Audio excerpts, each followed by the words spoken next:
அனைவருக்கும் வணக்கம். இந்த வீடியோல என்ன பார்க்க போறோம்னா, உங்களை ஏழையாகவே வைத்திருக்கும் 6 குணங்கள பத்தி தான் பார்க்க போறோம். பொருளாதார ரீதியாக ஒருவரை பின்னுக்கு தள்ளி வறுமையை நோக்கி தள்ளும் குணங்கள் என்பது வெறும் அதிர்ஷ்டம் சம்பந்தப்பட்டவை அல்ல. அவை பெரும்பாலும் நம்முடைய அன்றாட பழக்கவழக்கங்கள் மற்றும் மனநிலையை பொறுத்தவை. உங்களை ஏழையாகவே வைத்திருக்கும் அந்த 6 முக்கிய குணங்கள பத்தி தான் இங்க பார்க்க போறோம். ஃபர்ஸ்ட்டு ஒண்ணு வந்து திட்டமிடாத மற்றும் உணர்ச்சிவசப்பட்ட செலவுகள். அதாவது இம்பல்சிவ் பையிங். பலர் கையில் பணத்தை வந்தவுடன் இது நமக்கு தேவையான்னு என்று யோசிக்காம செலவு செஞ்சுருவாங்க.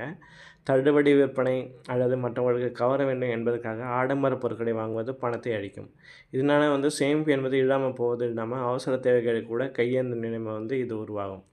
அடுத்து நிதி அறிவாண்மை, லேக் ஆஃப் ஃபைனான்சியல் லிட்ரஸி. பணத்தை சம்பாதிக்க தெரிந்த பலருக்கு அதை எப்படி நிர்வகிக்கணும்னு இன்னும் கூட தெரியல. வருமானம் எவ்வளோ, செலவு எவ்வளோ, முதலீடு எங்கெங்கே பண்ணியிருக்கோம், பணவீக்கத்தினால வரும் என்னென்ன பிரச்சனை வரும் ஆகியவற்றுக்கு இடையிலான வித்தியாசத்தை கூட புரிந்து கொள்ளாமல் இன்னும் இருக்காங்க.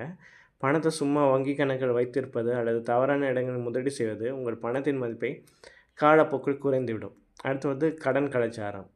அத்தியாவசிய தேவைகளுக்கு பயன்படுத்தாமல் ஆடம்பரத்துக்காகவும் முந்தைய கடனை அடைக்கவும் மீண்டும் கடன் வாங்குவது ஒரு குணமாக இப்போ மாறிட்டு வருது.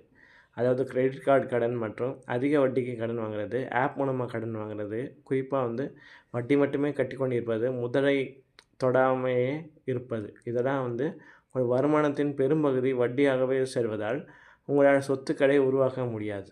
அடுத்து மாற்றத்தை ஏற்க மறுக்கும் மனநிலை.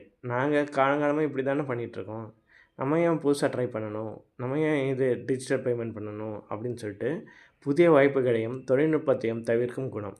உலகம் டிஜிட்டல் மயமாக வரும் நிலையில் பழைய முறையை பிடித்து கொண்டிருப்பது வருமான வளர்ச்சியை தடுக்கும். புதிய வருமான வழிகளை கண்டறிய தவறுதால் உங்கள் வருமானம் ஒரே இடத்தில் தேங்கிவிடும். அடுத்து என்னென்னா சோம்பேறித்தனம் மற்றும் தள்ளி போடுதல். நாளைக்கு பார்த்துக்கலாம், அப்புறமா பார்த்துக்கலாம் என்ற எண்ணம் ஒரு மனிதனின் முன்னேற்றத்துக்கு மிகப்பெரிய முட்டுக்கட்டை. ஒரு வேலையை சரியாக நேரத்தில் செய்யாமல் தள்ளி போடுவது நல்ல வாய்ப்புகளை இழக்க செய்யும். நேரத்தை சரியாக பயன்படுத்தாத எவரும் பணத்தை சரியாக ஈட்ட முடியாது. நேரமே பணம் என்பதை மறப்பதே வீழ்ச்சியின் தொடக்கம். அடுத்து என்ன பழக்கம்னா கம்பேரிசன்.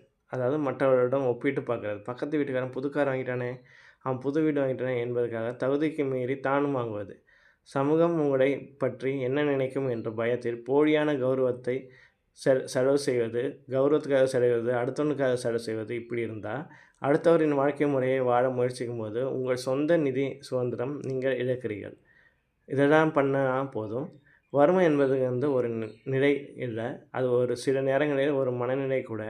மேல் சொன்ன இந்த 6 குணங்களை விடுபட்டு ஒழுக்கமாகவும் நல்ல தொடர் கற்றல் ஆகியவற்றை வளர்த்து கொண்டு எல்லாருமே பொருளாதாரத்தை உச்சத்தை அடைய முடியும். நன்றி.